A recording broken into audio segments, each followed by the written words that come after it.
Hello viewers, welcome back to baby junction. मैं हूं मानसी भानुशाली और आज के इस वीडियो में हम बात करने वाले हैं कि बेबी के सिर को हम गोल कैसे रख सकते हैं। तो वीडियो आपको हेल्पफुल लगे तो वीडियो को लाइक जरूर से करिएगा और चैनल को सब्सक्राइब जरूर से करिए और बाजू में दिए गए बेल बटन को जरूर से हिट करें, जिससे आपको रेगुलर अपडेट्स की नोटिफिकेशन टाइम पे मिलती रहेगी। तो चलिए वीडियो को स्टार्ट करते हैं। तो जो न्यूली बॉर्न बेबीज है उनका जो हेड होता है, सिर होता है, वो इतना सॉफ्ट होता है। तो क्या होता है कि थोड़ी समय के बाद वो एकदम फ्लैट यानी कि चपटा हो जाता है, जिसे हम फ्लैटन हेड भी बोलते हैं। और क्योंकि हम मॉमीज बहुत बड़ी चिंता की फैक्ट्री है, हमारे सिर में जो चिंता के केमिकल्स है वो रिलीज होना स्टार्ट हो जाते हैं कि क्या ये ठीक होगा कि भी नहीं, इसके लिए हम क्या कर सकते हैं। तो इसके बारे में हम सब कुछ डिटेल में समझते हैं कि ये वरी की बिल्कुल भी बात नहीं है, नॉर्मल चीज़ है, हर कोई बेबी के साथ ये होता ही होता है। इसके सबसे पहले जानते हैं इसके रीजंस क्या है कि ऐसा क्यों होता है। तो सबसे पहला रीज़न इसका ये हो सकता है कि अगर बच्चा प्री मैच्योर है तो हो सकता है कि बाय बर्थ उसका हेड का शेप जो है वो ठीक ना हो। दूसरी जो चीज़ है वो ये हो सकती है कि अगर आपको ट्विन प्रेगनेंसी है, जो ट्विन बेबीज़ है, उनमें कई बार ये होता है क्योंकि अंदर इतनी स्पेस ना होने की वजह से कई बार बच्चे का जो सिर होता है वो दब जाता है और इसलिए उसका शेप ठीक नहीं होता है। और जो थर्ड जो चीज़ है वो है कई बार नॉर्मल डिलीवरी में बच्चे को वैक्यूम से बाहर निकाला जाता है, जैसे कि मेरे केस में था। मेरी नॉर्मल प्रेगनेंसी थी, मुझे बिल्कुल भी पेन भी नहीं था, पेनलेस डिलीवरी थी। रियांश काफ़ी हद तक बाहर आ चुका था, लेकिन अब कोई पेन था ही नहीं तो मैं पुश नहीं कर पा रही थी। इसलिए रियांश को वैक्यूम से यानी एक सक्शन कप होता है जो बच्चे की हेड में लगाते हैं, उससे बच्चे को बाहर की तरफ खींचते हैं। तो रियांश को वैसे बाहर निकाला था, तो रियांश का जो राइट साइड पे शायद वो पंप लगाया होगा, इसलिए रियांश का जो राइट साइड था वो बाहर की तरफ था पहले से, बाय बर्थ के टाइम से।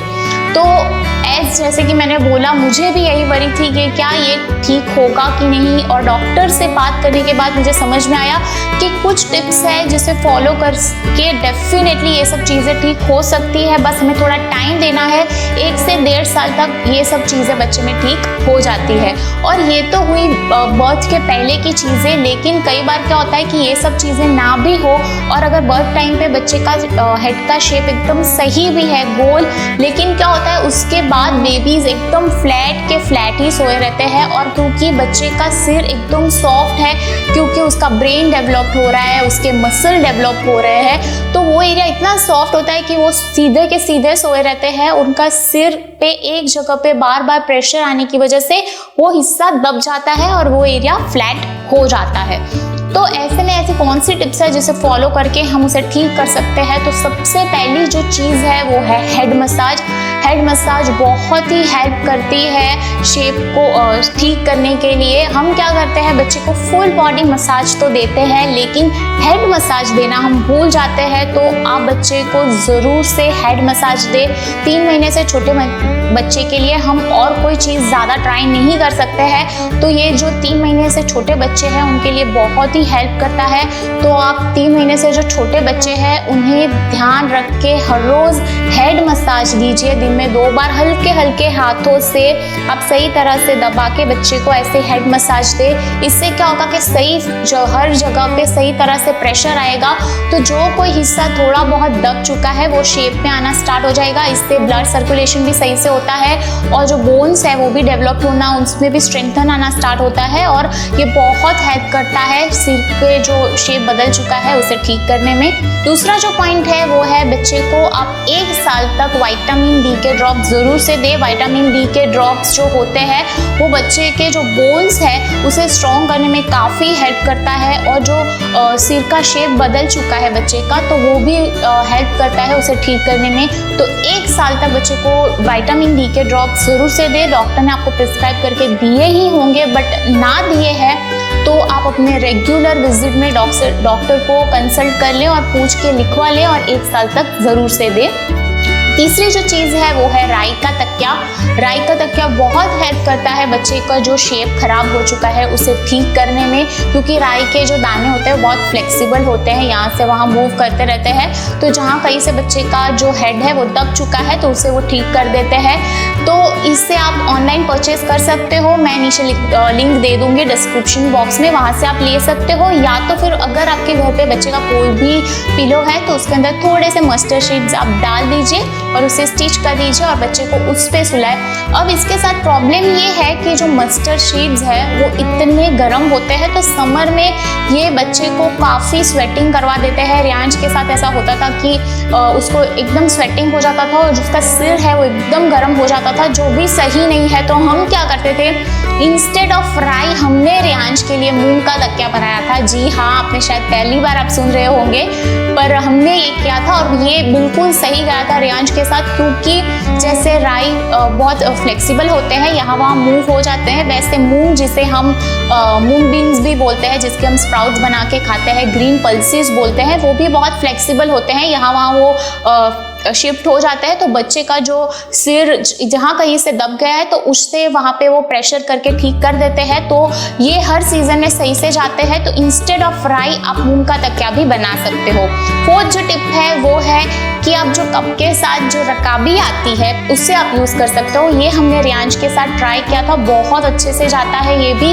इसके लिए आप क्या करो कि इसके ऊपर आप बहुत सारा कॉटन ले लीजिए और इससे पूरी तरह से ऐसे कवर कर लीजिए। आई होप आपको विजिबल हो रहा होगा। और इसके ऊपर आप चाहो तो बहुत सारे कपड़े रख दीजिए और उस पे बेबी को सुला दीजिए। इसका शेप एकदम आप देख रहे हो कि राउंड है, तो बेबी का शेप कहीं से भी बिगड़ गया है तो ये बहुत हेल्प करता है। रियांश के लिए हमने ये ट्राई किया था और रियांश का सिर एकदम ठीक तरह से हो गया था। तो ये आप जरूर से ट्राई करिए। लेकिन ये ट्राई करने के लिए क्या है कि जब बच्चा एकदम छोटी सी अपनी नैप ले रहा है आधे या 1 घंटे की, तब ये चीज़ आप ट्राई कर सकते हो, क्योंकि एक तो ये हार्ड है प्लस ये कांच की है, तो अगर प्रेशर से कहीं टूट भी गई तो थोड़ा रिस्की हो सकता है। तो जब बच्चा अपनी आधे या 1 घंटे की जब कम नैप ले रहा है तब आप ये चीज़ ट्राई करो, और हो सके तो अपने सुपरविजन में ही ट्राई करो जिससे बेबी को कोई प्रॉब्लम ना हो। लेकिन ये चीज़ बहुत अच्छे से जाती है तो आप ये चीज़ ज़रूर से ट्राई करो। और स्पेशली उन लोग के साथ बहुत अच्छे से जाता है जिनके बेबीज़ क्या होता है कि राइट साइड से ही देखते हैं, लेफ्ट साइड से ही देखते हैं। तो ये चीज़ आप ज़रूर से ट्राई करें और कमेंट करके मुझे बताएं कि इससे आपको कितना फ़र्क पड़ रहा है। फिफ्थ जो टिप है वो है कि बच्चे को आप कभी भी फ्लैट एकदम ना सुलाएं। थोड़ी बहुत उसे थोड़ी देर में आप साइड देते रहे, जैसे कि आपने उसे राइट साइड में सुला दिया, लेफ्ट साइड दे के सुला दिया, या तो फिर उसे आप पेट के बल सुला सकते हो। उसे ध्यान रखिए बस कि उसका नाक ना दब जाए, उसके पेट के बल सुला दीजिए। इससे भी क्या होगा कि उसके हेड के हर तरफ पे सही तरह से प्रेशर आएगा और उसका जो सिर का शेप है वो बदलेगा नहीं। 6th जो टिप है वो है कि जब बच्चे को आप ब्रेस्ट फीड करवा रहे हो तो एक साइड बहुत लंबा ब्रेस्ट फीड का सेशन मत खींचो। एक साइड आप 15 मिनट फीड करवा लिया, फिर नेक्स्ट ब्रेस्ट पे उसको ट्रांसफर कर दो। ऐसा क्यों करना है? क्योंकि जब हम बच्चे को ब्रेस्ट फीड करवाते हैं तब उसको हाथ का सपोर्ट देते हैं, और ये जो हाथ का कंटिन्यूअस बच्चे पे जो आधे घंटे तक जो प्रेशर आता है तो बच्चे का जो सिर है वो इतना सॉफ्ट है कि दब के वो उसका शेप बिगड़ जाता है। तो 15 मिनट के एक साइड आप 15 मिनट से ज़्यादा सेशन ना खींचे, 15 मिनट के बाद उसे आप नेक्स्ट ब्रेस्ट पे ट्रांसफ़र कर दीजिए।